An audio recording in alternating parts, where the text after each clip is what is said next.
So the more pharmaceuticals I'm taking, the more you can accurately predict my life expectancy? The more accurately we can predict Why your death. is that? So you take things, for example, like statins, right? So statins lower LDL cholesterol.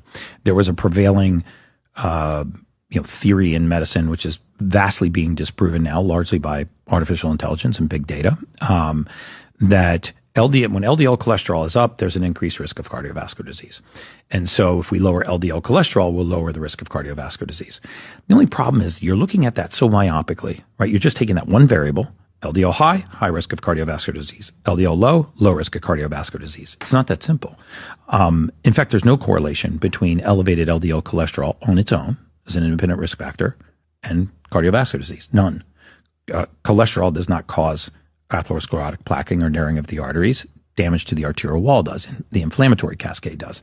And so what happens is, if you understand what cholesterol is, right, it's not a fuel source. Cholesterol is a construction material. So the body makes it. The liver makes 85% of the cholesterol in your bloodstream. And what is it used for? Well, we build every cell wall, every cell membrane, every hormone in the human body, and we use it to make vitamin D3, cholecalciferol, the most important nutrient in the human body, in my opinion. And so what happens when you push this nutrient low? Well, now you buy yourself consequences down the road. Now you're interrupting cell walls, cell membranes, hormones, vitamin D3, and now people get on statin. Now their joints start aching, their memory starts to go. Now they increase their risk for Alzheimer's, early onset dementia.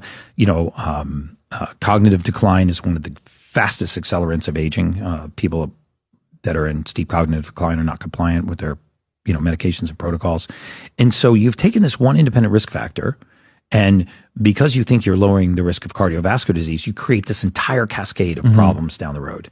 And we saw this over and over and over again. In fact, we did not process a death claim, not one, in my entire 22-year career on a centenarian that did not have elevated levels of LDL cholesterol at the time of their death. Wow. Not once. Interesting. But modern medicine would say LDL cholesterol is a risk factor for cardiovascular disease. No, it's actually a risk factor for longevity. High LDL and low triglyceride and high HDL cholesterol is a marker for longevity, not for cardiovascular disease.